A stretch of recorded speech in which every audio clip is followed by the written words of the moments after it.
When we first started exploring issues regarding the northern leopard frogs, we found out that diseases can easily spread to the river species from natural disasters as well as humans. We had to sacrifice frogs in the past to be able to test them for the viruses. So we became interested in learning more about eDNA and being able to monitor how healthy our rivers are to, in the future, be able to protect the northern leopard frogs after a natural disaster and help the species and the habitat recover and grow safely. We're tired of seeing all of the classmates at lunch waste more food than they should.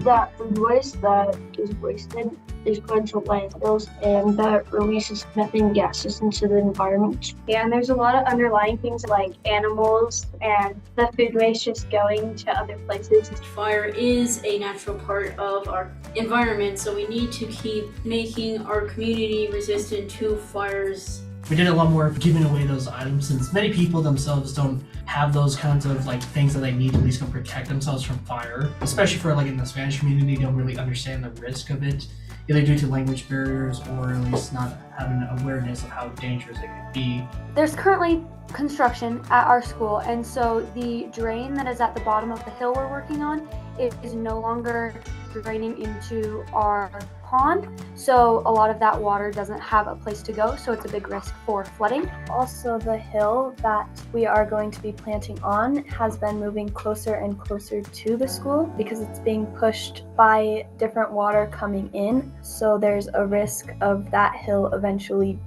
taking down the school. We chose the issue we did because last year when they were raising the tadpoles for the project, they had a lot of issues with the filtration, and they always had to do water changes because the water quality was so bad.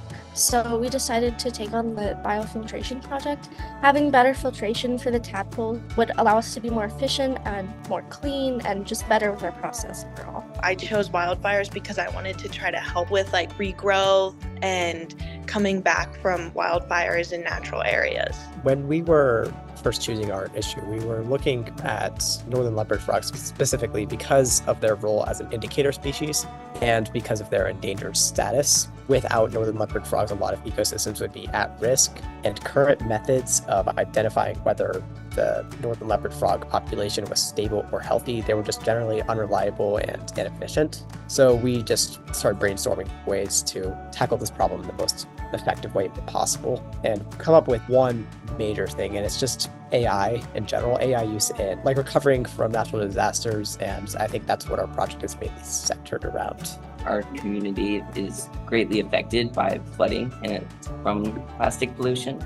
A lot of the plastic, because it builds up and causes floods and then spreads around, it just becomes a huge problem, not only in our city, but to a lot of people around the world. And especially in our community, currently our landfill is overflowing because of the amount of waste there. And so I'm trying to bring awareness to the fact that it's not just the plastics in the ocean kind of thing. We use criteria impact factors and then interest, relation to natural hazard, and complexity/control. We picked defensible space because it fit all the criteria and it combined all projects together.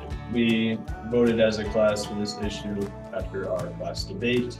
We had other issues we wanted to focus on, like the noxious weed management and aquatic nuisance species, fire hazards, and aquatic habitat management. But we ended up focusing on planting native plants because it was an easier process other than dealing with a bunch of heavy-duty tools.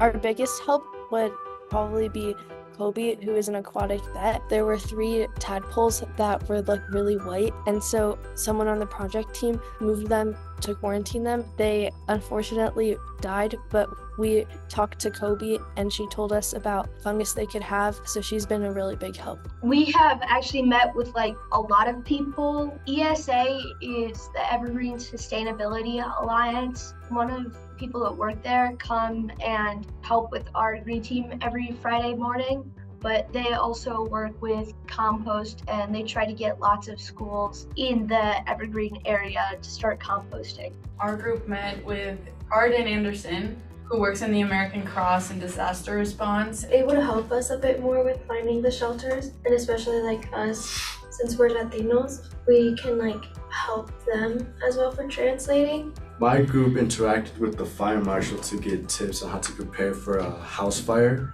such as like giving us items like a rope ladder and a fire extinguisher. All of these items to prepare your house for a house fire and ways to evacuate safely.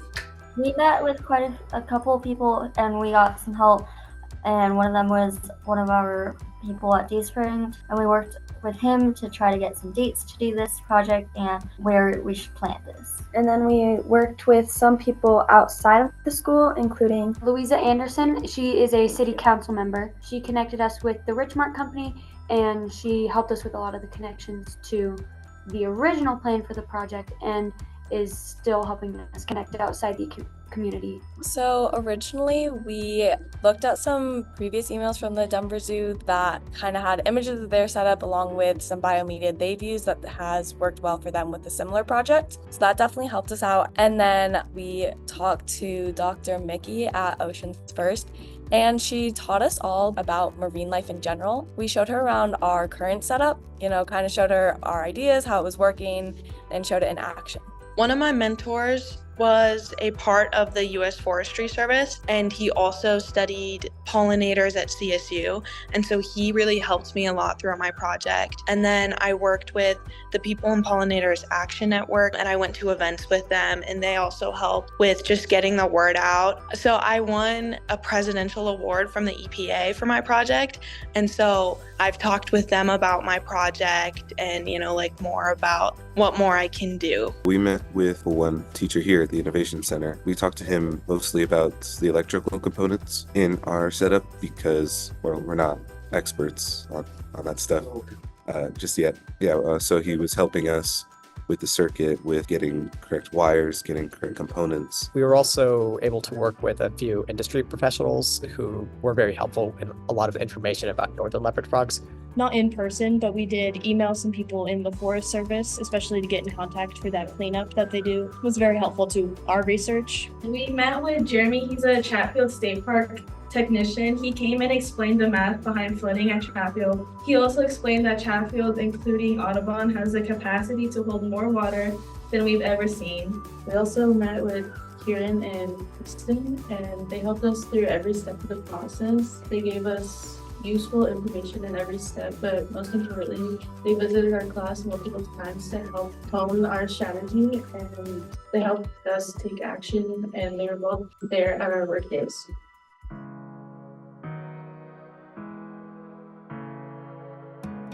We want to improve our habitat setup that we have here at the Innovation Center and hopefully be able to prevent humans and other causes from spreading diseases to frogs in the river, especially after a natural disaster when their habitats are disturbed. Humans can spread diseases really easy, and with the leopard frogs being endangered, we want to try our best to stop that and be able to monitor. Yeah, and another part of that is for the future students here who take the class that we're taking, being able to have enough materials so that we have different things for each tank, so different nets, different pipettes, different tubes to test the water quality, and making sure that we have all that so we can teach the next students how to do it so that it doesn't happen in the future either. In other words, we're trying to set up the future for success at the Innovation Center and in our community. There's small amounts of awareness we can raise, but whatever we can, we'll do, because if we can help out as much as we can, maybe we'll spread the word even far better.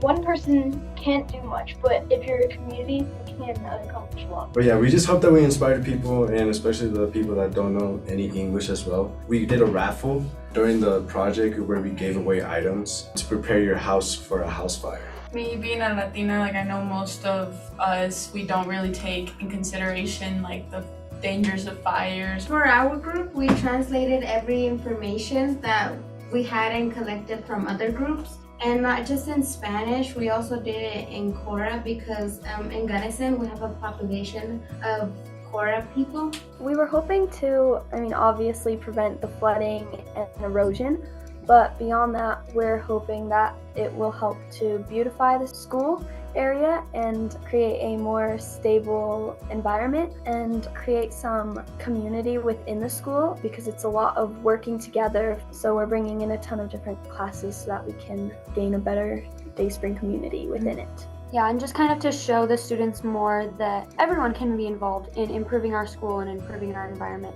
We hope that our biofiltration setup would make the rearing of these tadpoles easier and more efficient and more effective. By keeping the water clean, we can raise more of the leopard frogs and release more into the wild, helping their incline in Colorado. I was hoping that more people would learn about solitary bees in Colorado and how, much they impact the environment and how important they are. I was hoping that people would be more aware to the small things they could do to help benefit solitary bees and how much of a change that those can add up. I guess we were hoping for realization or awareness that some of the models or some of the ways we process and filter data is not as productive, as efficient as it could be, at least in the modern age. And so we were hoping that more people would be aware that AI would be really, really helpful in bioacoustics, biotechnology, conservation.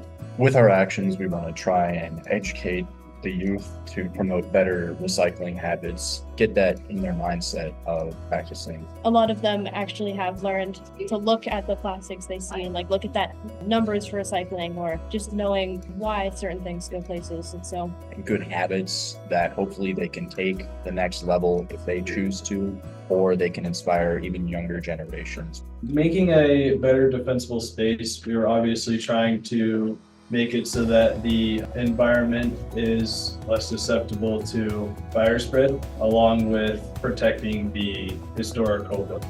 We also wanted to clear the cattails because they release methane, a greenhouse gas contributing to climate change. Also to increase the flow between the ponds, which brings in more oxygen as well. We also wanted to increase the biodiversity of the pond because a more biodiverse pond creates a better home for fish and other wildlife, and it also makes the ground able to hold more water, so recovery from a flood would be easier.